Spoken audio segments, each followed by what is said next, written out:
నమస్తే, welcome to Khyati connects. నేను మీ ప్రేమ్. ఆంధ్రప్రదేశ్ రాజకీయాల్లో అధికార కూటమికి చెందిన ఒక ప్రముఖ ఎంపీ కుటుంబ సంస్థకు కేంద్ర దర్యాప్తు సంస్థల నోటీసులు రావడం ఇప్పుడు రాష్ట్ర వ్యాప్తంగా తీవ్ర కలకలం రేపుతుంది. ఆంధ్రప్రదేశ్ లో గతంలో జరిగినట్లుగా చెప్తున్న భారీ మద్యం విధానం అవకతవకల కేసు దర్యాప్తులో భాగంగా విజయవాడ లోక్సభ సభ్యుడు కేశినేని శివనాథ్ కుటుంబానికి చెందిన వ్యాపార భాగస్వామ్య సంస్థకు ఎన్ఫోర్స్మెంట్ డైరెక్టరేట్ అంటే ఈడీ అధికారులు సంచలన నోటీసులు జారీ చేశారు. ఈ నోటీసుతో కూటమి ఎంపీ కేశినేని చిన్ని కుటుంబం ఒక్కసారిగా తీవ్ర చట్టపరమైన వివరణలు ఇవ్వాల్సిన పరిస్థితుల్లో మరియు రాజకీయంగా ఒక పెద్ద వివాదంలో చిక్కుకున్నట్లు స్పష్టమవుతుంది. మద్యం కేసులో నిందితుడిగా ఉన్న రాజ్ కసిరెడ్డి ఆర్థిక లావాదేవీలతో ఈ కేశినేని కుటుంబ సంస్థకు ఉన్న సంబంధాలపై ఈడీ వివరాలు సేకరిస్తున్నట్లు సమాచారం అందుతోంది. అసలు కేశినేని చిన్ని కుటుంబ సంస్థ చుట్టూ ఈ వివాదం ఎలా ముదిరింది, ఈడీ నోటీసుల వెనుక ఉన్న ఆ ఆరోపణలేంటో ఈ వీడియోలో పూర్తి వివరాలతో చూద్దాం.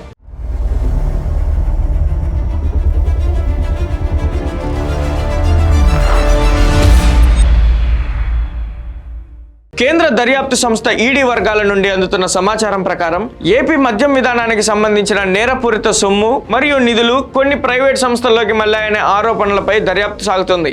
ఈ క్రమంలోనే హైదరాబాద్ లోని గచ్చిబౌలి పరిధిలో భూమి అభివృద్ధి కోసం ఏర్పాటు చేసిన ఫ్రైడ్ ఇన్ఫ్రాకాన్ అనే కంపెనీ తెరపైకి వచ్చింది. ఈ సంస్థలో ఈ కేసులో నిందితుడిగా ఉన్న రాజ్ కసిరెడ్డికి మరియు విజయవాడ ఎంపీ కేశినేని చిన్ని సతీమణి ఝాన్సీ లక్ష్మికి వ్యాపార భాగస్వామ్యం ఉన్నట్లు ఈడీ రికార్డులను పరిశీలిస్తుంది. మద్యం వ్యాపారాల ద్వారా వచ్చిన సొమ్ములో ఒక భాగం ఈ సంస్థ ద్వారా రియల్ ఎస్టేట్ వ్యాపారంలోకి పెట్టుబడిగా మళ్లిందా అనే కోణంలో ఈడీ అధికారులు పూర్తి వివరాలను సేకరించే పనిలో పడ్డారు. కేశినేని చిన్ని కుటుంబానికి ఈ నోటీసులు రావడం రాజకీయ వర్గాల్లో పెద్ద హాట్ టాపిక్ గా మారింది. కేశినేని చిన్ని సతీమణి ఝాన్సీ లక్ష్మి గతంలో ఈ కంపెనీలో ఒక ప్రధాన ప్రతినిధిగా ఉన్నందున ఆయా కాలాల్లో జరిగిన ఆర్థిక లావాదేవీల వివరాలను సమర్పించాల్సిందిగా ఈడీ కోరుతుంది. ఈ నెల 27న దర్యాప్తు సంస్థ అధికారుల ముందు కంపెనీ ప్రతినిధులు హాజరై సదరు నిందితుడితో జరిగిన ఆర్థిక లావాదేవీల పూర్తి నివేదికలను, బ్యాంకు ఖాతాల వివరాలను సమర్పించాలని నోటీసుల్లో పేర్కొన్నారు. దీంతో ఈ చట్టపరమైన నోటీసులకు పక్కా ఆధారాలతో సమాధానం ఇవ్వడం ఇప్పుడు కేశినేని కుటుంబానికి ఒక ముఖ్యమైన బాధ్యతగా మారింది.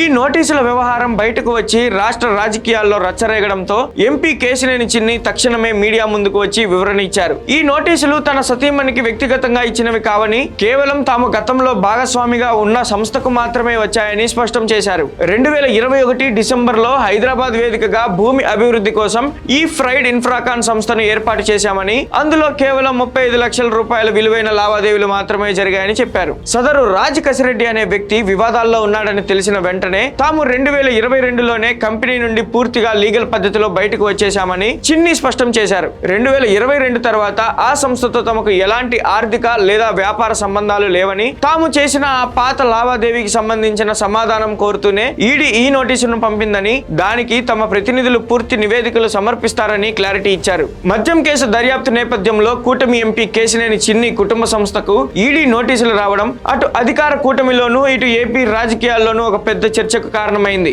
ఈ నెల 27న ఈడీ అధికారుల ముందు వెళ్లనున్న విచారణ ప్రక్రియలో ఎలాంటి పరిణామాలు చోటు చేసుకుంటాయో, కేశినేని చిన్ని కుటుంబం ఈ లీగల్ నోటీసుల ప్రక్రియ నుండి ఎలా బయటపడుతుందో చూడాలి. ఈ సంచలన ఈడీ నోటీసుల వివాదంపై మరియు కేశినేని చిన్ని కుటుంబ సంస్థ ఎదుర్కొంటున్న ఈ తాజా పరిణామాలపై మీరేమనుకుంటున్నారు? మీ అభిప్రాయాన్ని కింద కామెంట్స్ లో తప్పకుండా చెప్పండి. ఈ వీడియో మీకు నచ్చినట్లయితే లైక్ చేసి అందరికీ షేర్ చేయండి. మన ఛానల్ ని సబ్స్క్రైబ్ చేసుకోవడం మర్చిపోకండి. మరో అప్డేట్ తో మళ్ళీ కలుద్దాం. జై హింద్.